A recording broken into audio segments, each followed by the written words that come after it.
It's not often, but occasionally I go looking for something that's gone.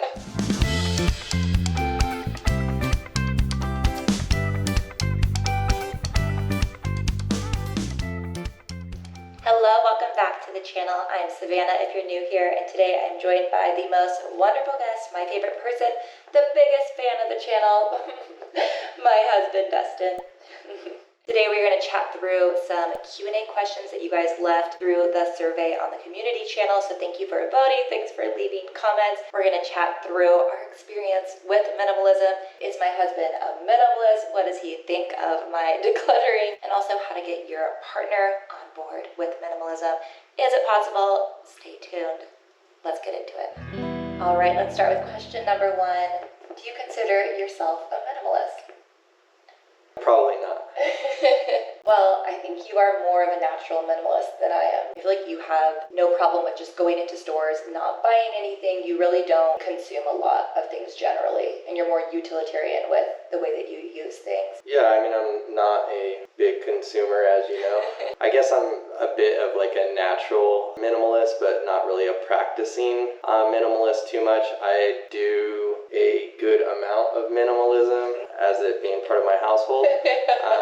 I do have, a lot of outdoor hobbies that require a large amount of gear, and I like to maintain my stuff, keep my things nice, keep them organized. Yeah, that's one thing I've adopted from Dustin that I did not grow up learning or practicing. I was just really hard on my things. I would trash my stuff. I don't know, I just never cleaned my shoes, never cleaned my car.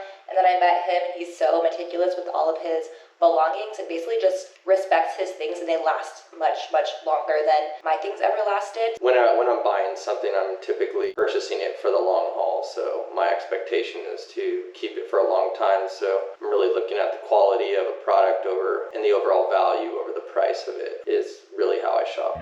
All right, our next question comes from Cornish Sunflower. Thank you, Cornish Sunflower. She was asking, do you help me or support me in my minimalist journey? Yeah, definitely. I mean, we're always decluttering. So.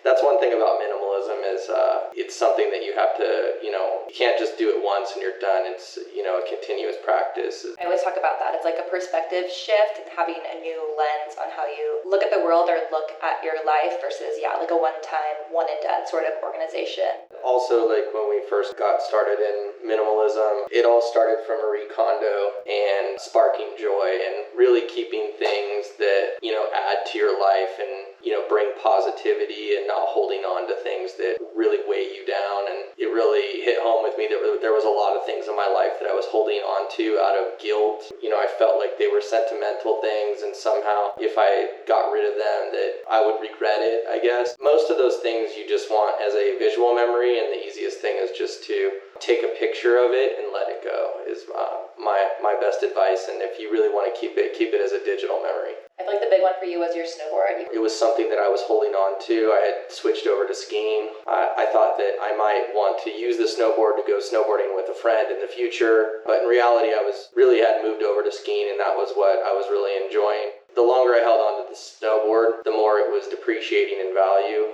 And the reality I've found is for every 10 things you get rid of, you may need one back in the future, and it would be worth it to repurchase something rather than let all of, the 10 items depreciate in value as they're obsoleted over time. Holding on to all your belongings, looking at them, storing them, maintaining them, working around them, even in your mind, it takes up time in your life, takes time away from other things that you could be doing. Yeah, totally. And from my perspective, do you support me? Yes, he's extremely supportive. I feel like there are fleeting moments where you get irritated with me or frustrated when I'm pushing the decluttering envelope. But all in all, I think things are really harmonious and really good with what we have going on in the house with decluttering. It's not often, but occasionally I go looking for something that's gone. And when it's gone, I have to come to terms with I'm not going to be using that. Okay, that's one of the questions on the list, and this one comes from the survey.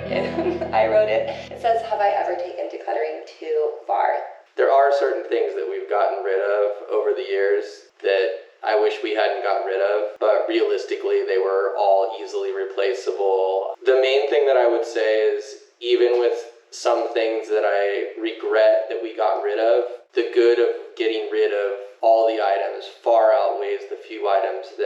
wish that maybe we might have held on to. I can't think of anything that I regret decluttering, but that's just my point of view. He feels like maybe 1 in 10 things. I guess you do have to replace it potentially, eventually. But for me, I feel like it's like 1 in 100. I don't miss a lot of things, but I love having less and just easily navigating through our house. It makes my life a lot easier. And like you said to me, it greatly, those pros outweigh the cons. And that was another question. This was the most voted for question, was what are the biggest pros and cons of having this minimalist house in your mind? So the things that I love most about minimalism is our house is highly organized. Everything has a place, and it's easy to put things away, and it's easy to navigate and find things when you're looking for them. So it's not very often that we go through our house sifting through a lot of drawers to try and find something that we don't know where it is. I know where most everything is that we do own. We just don't own that many things. And if we need something bad enough, we can rent it, borrow it, or buy it. For me, when it comes to like cleaning and cooking, those are two really big ones. If you have less surfaces, if you have less things on the ground to move, just generally, or less things in your drawers, when you go to clean those surfaces, clean those spaces, you are doing a lot less labor, a lot less work. So I find that I clean more frequently and I actually enjoy cleaning now. I used to dread doing the dishes and like cleaning up the kitchen at the end of the night, and now I actually look forward to it and don't mind doing it all, and even just sweeping our floors is much easier. Cooking is so much easier, and also for me a big one I talk about a lot here on the channel is my wardrobe. That has been the biggest shift for me. I mean, you were there to witness. And I've experienced it too. When you have too many clothes in your closet, it's really hard to utilize the things that you really like and enjoy, just because if you've ever gone through a overpacked closet, it's easy to find stuff that you forgot that you even had, or things that may still have tags on them. If it's too crowded in there, some of the good stuff just goes to the back and to the bottom, and then you never get to it. So that's one nice thing about stacking your clothes vertically. Yeah, that's like kind of the KonMari folding method. Yeah, the KonMari folding method, and not overpacking your drawers. So. And then what would you say are the biggest cons? I guess we've kind of gone over them, but just maybe missing things when you need them in a pinch. That's kind of the only one I can think of. I mean, even the like missing things that you need is not like a big con. I would just say that the hardest part about minimalism is consistently committing to decluttering. Decluttering takes a little bit of time, and you have to be consistently committed to it, otherwise things build up. I thought of another con. Okay, so this would be communicating to family that we don't want things a lot of times. We also have been planning to move. That's another thing. Like for Christmas and stuff, especially we live far away from our parents, and now we have a son, and so our son's grandparents are just so excited to buy him gifts, and just that's the way they can show love from afar, sending him these really cool, big, awesome gifts. But we already have so many toys here, and we just don't need a lot. So communicating that to... It's not even necessarily parents, but even once you become, I guess, what you would consider like a true minimalist, and you're purchasing very few things, it's extraordinary how many things you absorb into your life from outside sources, even when you're trying not to. When you say no to people, and things just end up in getting your house. rid of, or re-gifting things that you just received sometimes feels guilty.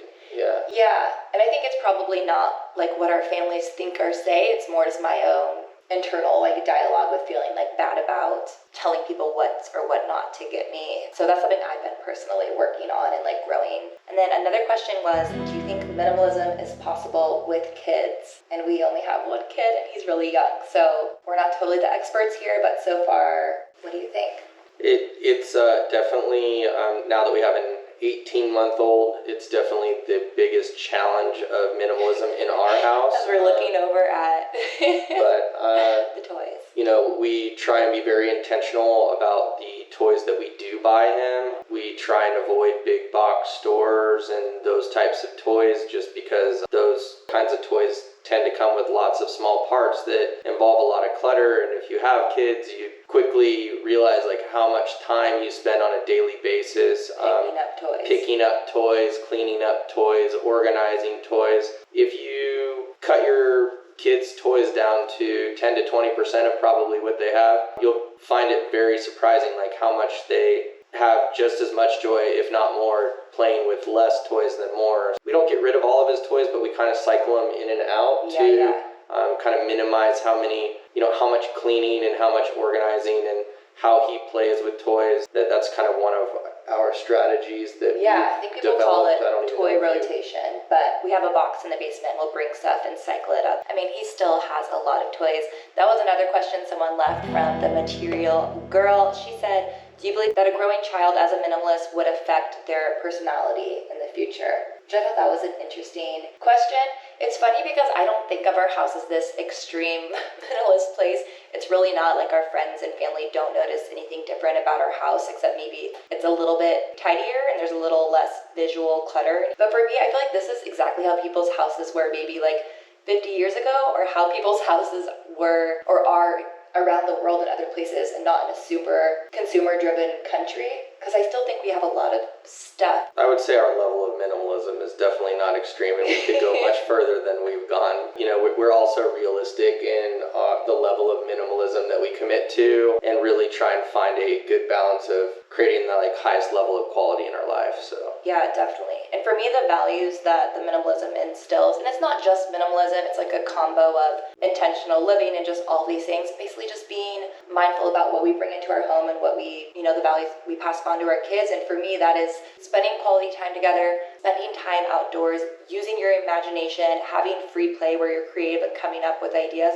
And for me, having less stuff in our house creates more space for our child to do that. And then also by having less stuff, I know I'm personally a lot less anxious and stressed. I no longer feel like I'm always behind on cleaning and laundry and all those things. I actually feel pretty on top of it most days. And with that, I feel like it makes me be in a better mood and a better mother. So to get back to answering the question too, is I don't feel like our son is in any way deprived by our minimalist lifestyle or our house. I think there's a lot of good values that can be instilled on him through minimalism and staying organized, maybe not feeling like when he gets older that he needs to consume as many things, being grateful for the things that he does have. Yeah. And I try and teach him also to, I buy him, fairly nice toys that will stand the test of time. They're not really, for the most part, not plastic toys. I want him to care about the things that he does own and that he takes care of them. Sense of ownership. I think is a big thing. He's nice to his things. That's what I tell him, to be nice to his things. Okay, we kind of already hit the decluttering part, but I skipped this question on accident from Kiki's Corner. Thank you, Kiki. She's wondering, is there anything that I want you to declutter that you have not decluttered yet? The biggest hole in in all of our decluttering is my office and workspace. I have a ton of work things and receipts and things that I have very much trouble I really struggle to let go of.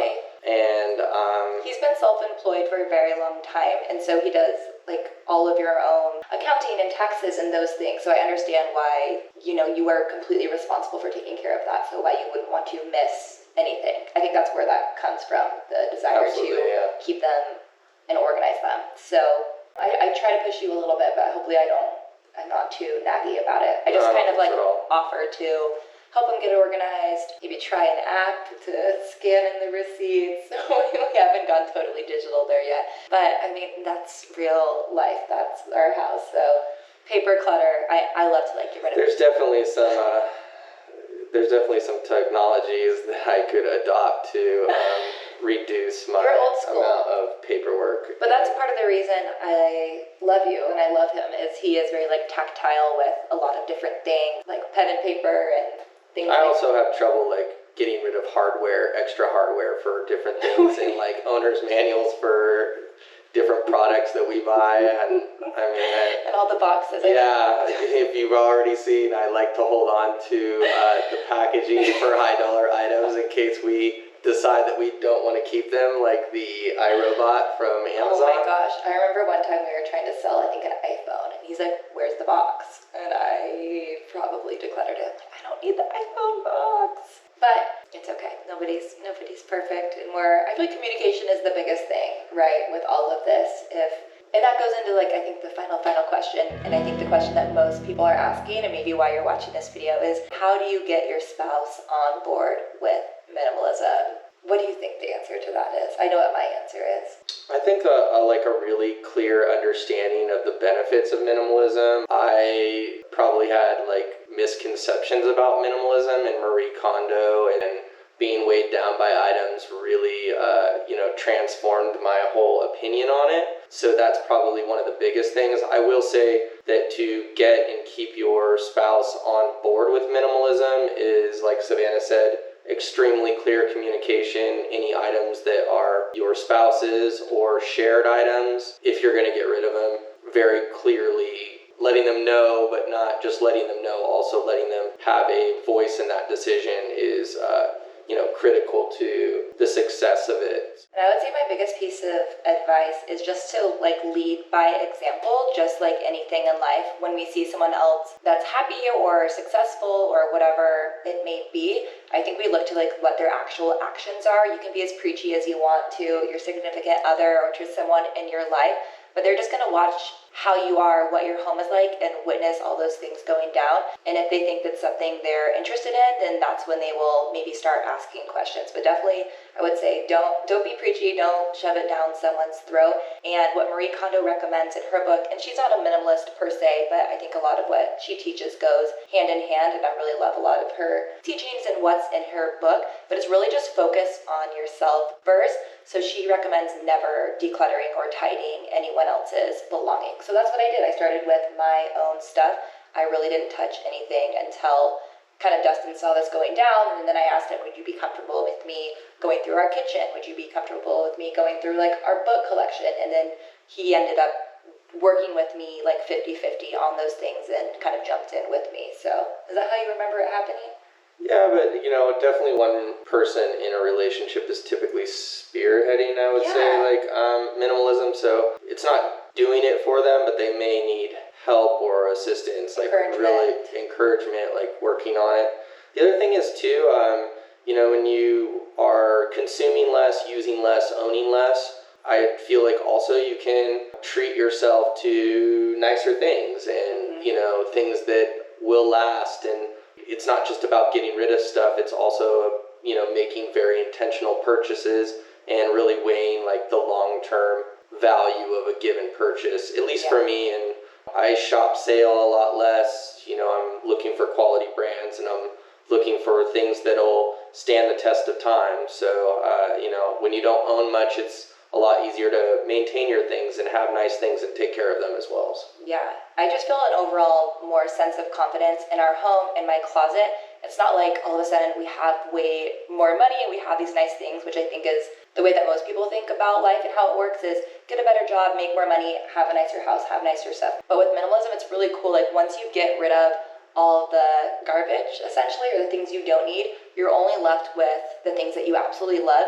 And then it really feels like you are, I don't know if wealthy is the best word to describe it, but I do feel very more elevated and more myself and more confident with our home. I feel like it looks way nicer in here. I feel like my closet looks way nicer than it used to. And I'm actually spending a lot less money because I'm not shopping hardly at all. Yeah, and buying less, taking care of less, owning less, gives you more free time in your life, and you can, well, at least for me, you can utilize that time for enriching experiences and whatever that may be for you as far as hobbies or that's a good point. But that's a good point because it's literally the point of all of this. Because I think sometimes I zone in on decluttering, but it's the why is definitely to have more time and be just happier and healthier, have more time to sleep, have more time to reducing stress, and then you can actually do the things that you love, pursue your hobbies, literally have the space for your hobbies, the space in your mind, the time in your day, and then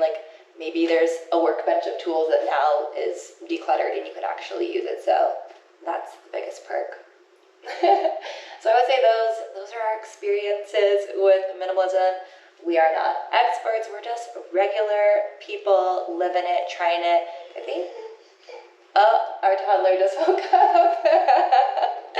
So I'm gonna sign off here. You can go grab him. I'm gonna sign off here. Thank you guys so much for watching. I love you guys. Subscribe if you haven't yet, and like the video if you enjoyed it, if you made it this far. I'll catch you guys in my video next week. Have a fun day. Bye. Perfect timing. Wow, Dad killed it.